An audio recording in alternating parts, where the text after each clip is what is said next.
Good afternoon, everyone. I'm Heather West. I'm a research manager at IDC, and I lead our quantum computing research alongside Ashish Nadkarni and Peter Rudin, who aren't here right now, but together we've studied and we've dug into quantum computing since 2018, and we've learned a lot. There's still a ton left to learn, but it's an exciting area at this point in time. I want to thank OCP for having me here to speak today. I also want to thank everybody for coming in and joining our session. It's often hard to come in after lunch because we all have that food in our bellies and we just want to curl up and take a little nap, especially in the dark room. So hopefully we'll keep this alive and everybody will have a good time. So quantum computing. Imagine a world in which scientists and engineers were able to develop and model personalized medicines that could help treat currently uncurable diseases, or design catalysts that could help convert CO2 to help combat climate change, or to produce batteries and more efficient batteries or semiconductors or other products. Currently, these problems are beyond the scope of classical computing. However, quantum computing is expected to be the next industry disruptor that will revolutionize the compute power needed to solve some of these and other complex problems, specifically with regards to those that have to simulate nature, complex mathematical problems, and optimization problems. Because of the advantages that quantum computing is expected to bring, we are seeing an increase in interest in quantum computing amongst all organizations and enterprises. When we look at the IT spend that's allocated to quantum, what we're seeing is that over time, the amount that organizations are expected to spend on quantum is gradually increasing. The chart that I have on the board today represents a sample of a survey that we conducted not too long ago. The sample itself was heavily weighted towards early adopters, and early adopters tend to spend a little bit more or allocate a little bit more funds towards certain types of technology. But what I want you to take from this slide is not necessarily the percentage, but the trend. The trend is that we're starting to see an increase in the IT spend that's being allocated towards this technology. And these investments, what we're finding, are primarily to enhance the performance-intensive compute capabilities that organizations and enterprises already are working with, specifically those related to HPC and AI. And the way in which this is being done is either to explore brand new problems, to extend their AI capabilities as a continuum using quantum, reiterate more problems, and more. There's a plethora of ways in which organizations are beginning to experiment and think about how quantum might suit them later. And as a result, by 2027, we're expecting that quantum computing spend worldwide will reach about $7.6 billion. However, this will be primarily driven by investments that are being made into quantum, which we expect to reach about $14 billion within the same year.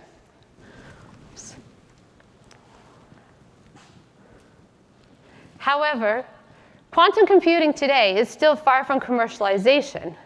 In order to solve some of the most complex problems, we need to have computers that are able to scale, that provide the exponential speed up needed to solve these complex problems, some of which I explained earlier, talked about earlier, as well as perform with high fidelity rates. Right now, due to the fragility of qubits, we currently have small systems that are only suitable for small-scale experimentation. In order to meet the goal of having these larger scale systems, we need to have a high number of high-quality qubits. Right now, that's thinking about around 1 million. We'll need to have quantum error-corrected systems, and we're also going to be able to pull in some quantum-related technologies or adjacent quantum technologies, such as quantum networking, quantum sensing, and other types of technologies, in order to be able to not only scale the systems, but be able to pass data between these different systems. And when that happens, It's expected that we'll be able to attain what we refer to as quantum advantage, or the ability to solve complex problems faster, cheaper, and more accurately than if we were to try to solve them using classical compute. Well, there's a lot of unknowns about quantum and which modalities will be able to do this. Again, I spoke earlier about the fragility of qubits, the interconnects needed to make these systems work, and so forth. Currently, our quantum ecosystem is made up of several different quantum hardware companies that are working to design different types of quantum systems of different modalities.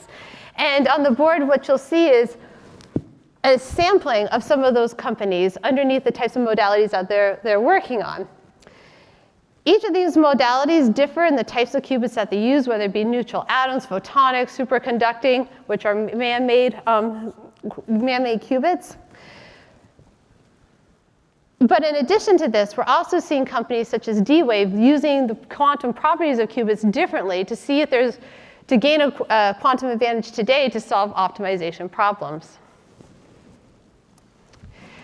But to get to a quantum advantage, there's a lot that needs to be done, and this could be years out.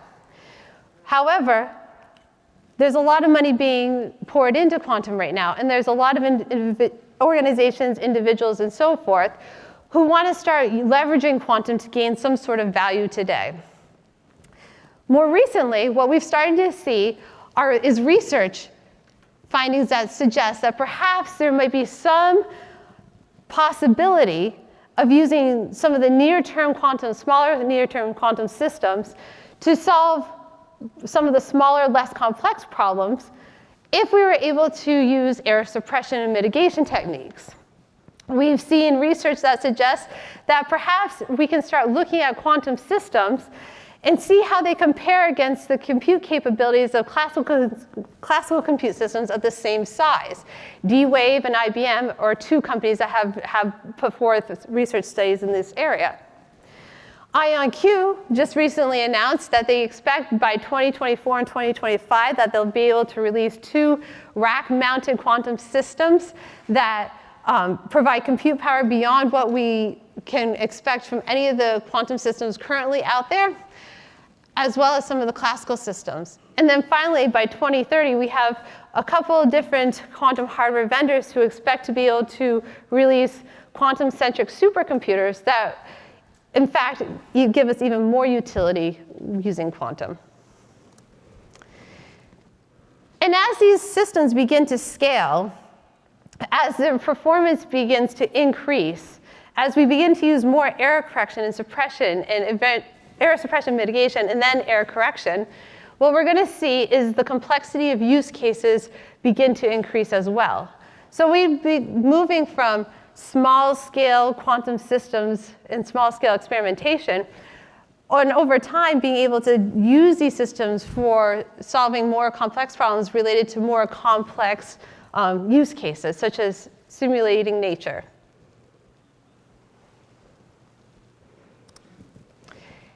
And the growing list of use cases will grow over time. Here's an example of some of the use cases that we see in the financial and manufacturing industries. But the number of use cases and the types of use cases span a number of different industries. And this is just an example of some of the use cases. However, despite the advances that are made in quantum, despite the advantages, there are still many different organizations that are deterred from using quantum overall. And that may be because of cost. It might be due to the skill levels that are within the organization or the lack of skill levels. It could be a number of different reasons.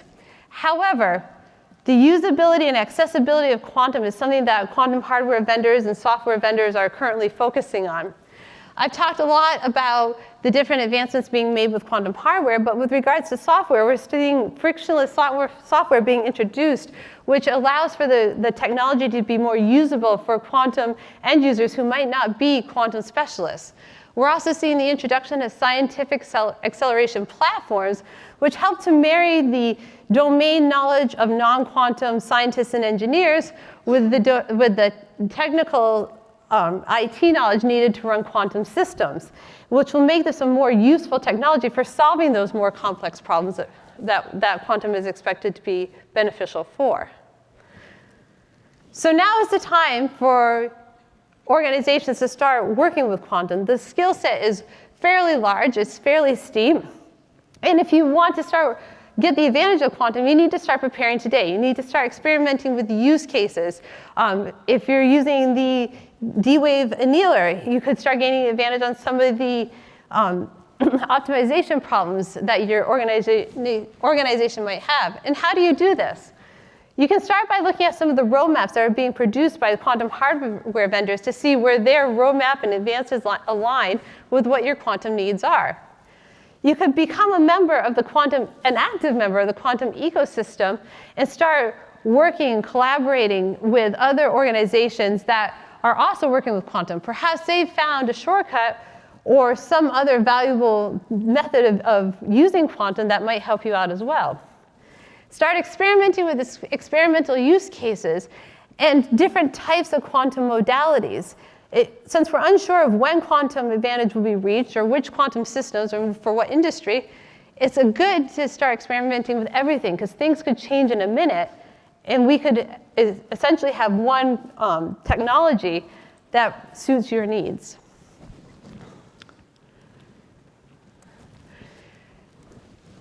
So I've spent a lot of time talking about just quantum computing, but the quantum computing market is made up of several different segments. At IDC in our taxonomy, we break it out in these various different segments up here. And the reason why we break it up into all these different segments is because quantum itself has many different components. I mentioned on a slide earlier that quantum networking, quantum sensors might be useful as we start to build out the quantum network or more modular scalable systems. But we also need software to help make these systems usable. If we just have hardware, it won't make any difference without the software. So we put together a composite view.